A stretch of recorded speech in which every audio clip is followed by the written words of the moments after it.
ये उस अखाड़े की बात है जो स्वतंत्र बोलचाल का अखाड़ा है। ये उस अखाड़े की बात है जो स्वतंत्र अभिव्यक्ति का अखाड़ा है।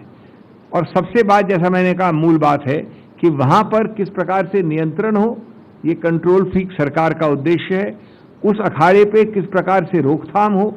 गला घोटा जाए और उस पर बार बार प्रहार किया जाए, ये मूल मुद्दा है।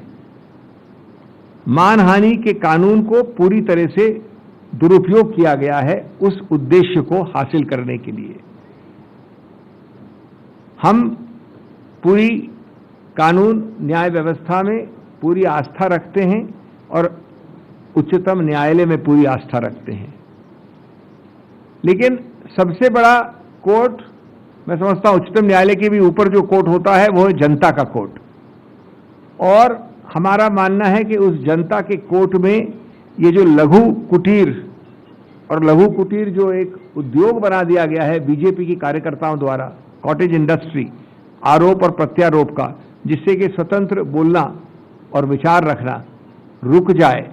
ये हम जनता के सामने भी दिखा रहे हैं, बता रहे हैं और वो आत्मसात किया जा रहा है।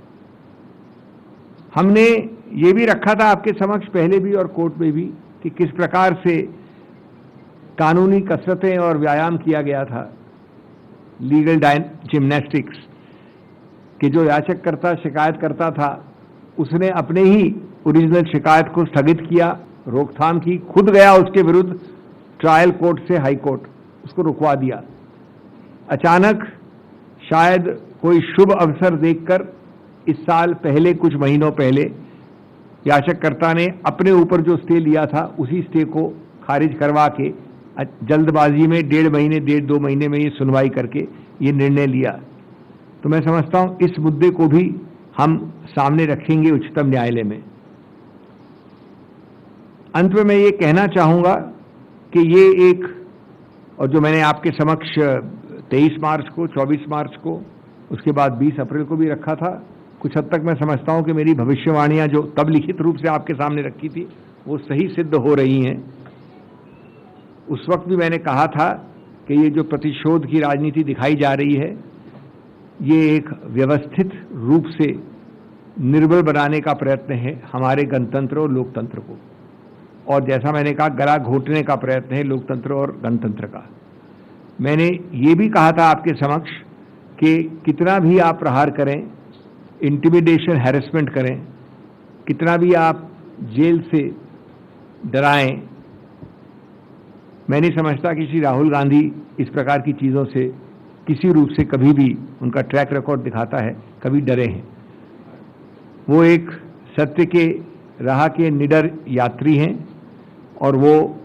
बीजेपी का झूठ का पर्दाफाश करते रहेंगे, बार बार करेंगे। मैं ये भी समझता हूं कि ये इस प्रकार का झूठ का जो पर्दाफाश किया जाता है उससे ये सरकार बौखलाई रहती है, घबराहट में रहती है, चाहे वो डिमोनेटाइजेशन का मुद्दा हो, चाहे वो चीन का मुद्दा हो, आज की जो आर्थिक दुर्दशा है उसका मुद्दा हो, और इसीलिए उसको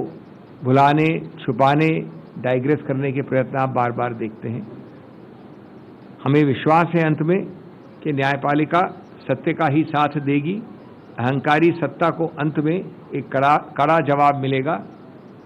हमारे अंतिम निर्णय से, जिसकी तरफ हम अग्रसर होंगे अब उच्चतम न्यायालय में। दोस्तों, मैं एक चीज़ और कहना चाहता हूं, जो जजमेंट अभी 10 मिनट पहले हमें मिला,